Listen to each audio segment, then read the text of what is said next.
Donald Trump got a fake peace prize from FIFA and said we should change the name of American football because soccer is the real football, something that would have made Donald Trump furious if anyone other than Donald Trump said it, such as the world we live in. For more on this, it's time for a closer look.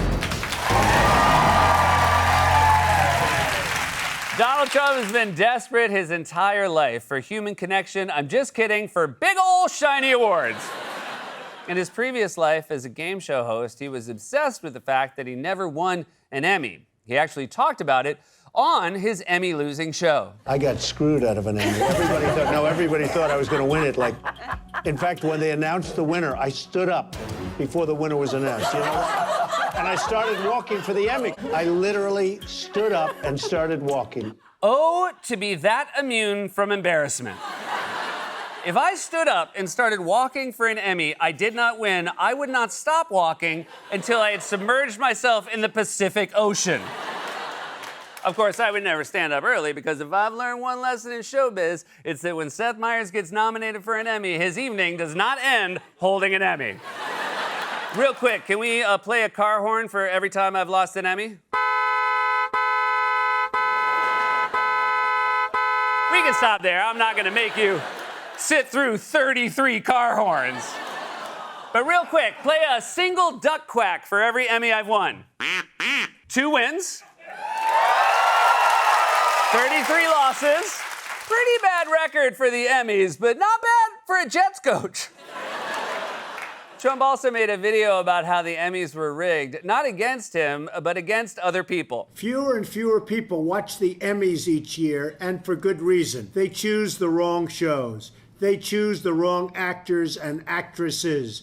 They choose the wrong people. Certain shows, and I can name them, and maybe at some point I will, just don't get the acclaim that they should. I'm not talking about myself. I'm not talking about The Apprentice. I'm not talking about myself. I'm, of course, talking about history's most infamous Emmy snubs. The Wire, we love The Wire, Angela Lansbury, and, of course, the great Steve Carell. Steve Carell, he never won an Emmy for The Office. I remember I saw him at the Emmys once. I said, Steve, losing so many times in a row, it must be so hard. And he replied, that's what she said. But the Emmy was not the only award Trump coveted. He was also very proud of an award he won in the state of Michigan. I love Michigan. And I was the man of the year or something like 4 or 5 years ago. And I came here, and I have so many friends in Michigan, but I came here to get the award. 12 years ago, I was named Man of the Year of Michigan. I just left Michigan. They had me Man of the Year in Michigan. When I got the Man of the Year, I got Man of the Year in Michigan a long time ago, like 12 years ago. Nothing to do with politics. They wrote Man of the Year. I was honored here years ago as the Man of the Year or whatever. I was the Man of the Year by, I think, somebody, whoever. I was the Man of the Year in Michigan. Can you believe it? No, I can't. Because you're so cagey about it. You want us to believe you won Man of the Year or whatever, and it was given to you by somebody, whoever. When they gave you this award, did they swear you to secrecy? Mr. Trump, it is our honor to present you with the Michigan Man of the Year Award. As for who we are, you will never know. Simply accept this award with the knowledge that somebody gave it to you or whatever. Well, anyway, by now you've probably deduced that this story about the Michigan Man of the Year Award isn't strictly true in the sense of accuracy or with regard to things that actually happen in the real world. It would be kind of confusing why they would give a famous New Yorker the Man of the Year Award in Michigan. The answer is that they, whoever they are, did not do that. There is no sign that this award actually exists, let alone that Donald Trump actually got it. No evidence provided whatsoever. It just did not happen. A former Republican congressman said his theory is that when Trump spoke at a dinner he organized in Michigan before Trump was a politician, he gave Trump a bunch of thank you gifts, and Trump seems to have misinterpreted those as some sort of Man of the Year award. Wait, I'm sorry, they handed him a thank you gift and he mistook it for an award? I'm very honored to receive the first ever Michigan Man of the Year Award. It's an oven mitt in the shape of the state. But in fairness, who hasn't made that mistake? I remember one time I took my kids to a birthday party, and on the way out, they handed me a goodie bag, and I said, oh my God, for me? Oh, I was not expecting this. I want to thank my agent, my manager, the folks over at NBC, most of course, the big man, the man upstairs is the one who made this all possible, Lorne Michaels. I will cherish this Man of the Year kazoo forever.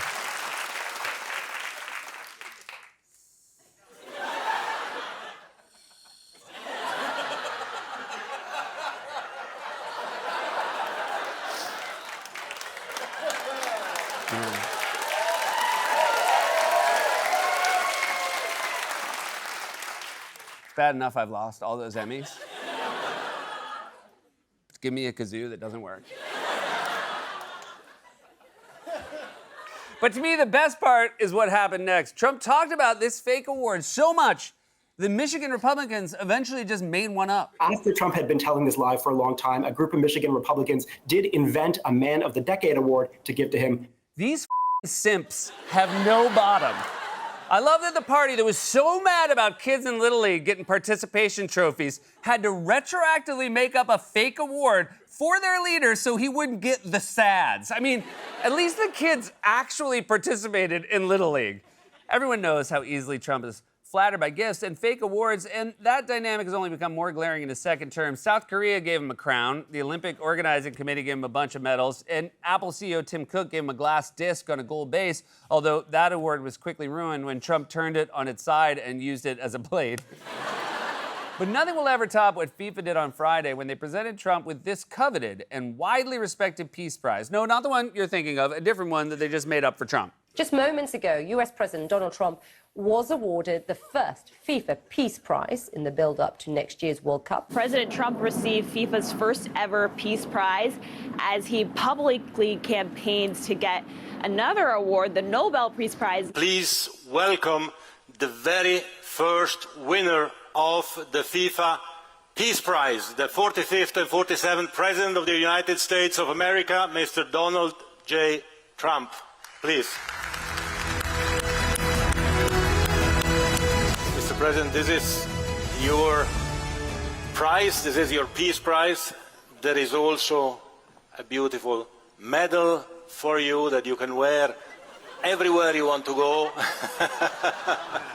Right now. Okay, let me hold. Fantastic. Excellent. I have so many questions. I mean, first of all, is there anything sadder than putting a medal on yourself? It's like putting the candles in your own birthday cake. I hope someone comes to my party. I guess we shouldn't be surprised the guy who starts walking the stage before they announce the winner also can't wait to wear his shiny new toy. You can wear it whenever you feel so appropriate. I'm gonna wear it now. Also, if you are gonna make a Peace Prize, don't make it so creepy. That trophy doesn't exactly say peace. It says hell is full and the dead walk the earth. What's with all the gnarled hands reaching up from the grave? Do they want a piece of human souls? Also, aren't hands famously not allowed in soccer? And whose hands are those anyway? That looks like a reverse shot of that time Trump and some Arab leaders held a glowing orb. But the gambit worked exactly as planned. Trump was so easily swayed by the special trophy from FIFA that within minutes, the man who once called himself America First was saying, we should rename American football because soccer is the real football. When you look at what has happened to football in the United States, as again, soccer in the United States, we seem to never call it that because we have a little bit of a conflict with another thing that's called football. But when you think about it, shouldn't it really be called? I mean, this is football. There's no question about it. We have to come up with another name for the NFL stuff. Yeah. It really doesn't make sense when you think about it. He thought he won the Nobel Piece of My Mind. Well, I'm gonna give you a piece of my mind. That was really cool. Did you ask ChatGPT to write you some stand-up comedy? They gave him one fake Peace Prize, and he's already turning on the quintessential American sport and siding with Europe. To win Trump back, the NFL is gonna have to one-up FIFA with the first inaugural NFL Lifetime Achievement Genius Peace Prize, Emmy, Oscar, Golden Globe, Tony, Michigan Man of the Year Award or whatever. And it's gonna come with a trophy that looks like, I don't know, the devil's screaming skull. And sure, in the context of FIFA, this may just seem sad and pointless, but I think we can all agree it's not ideal to have a president who is so easily swayed by shiny metal objects. We have no idea what he's getting in return when he pardons drug kingpins or crypto billionaires or when he does special favors for foreign countries. They're plying the president with gifts and kicking the U.S. around like a Football. This has been A Closer Look.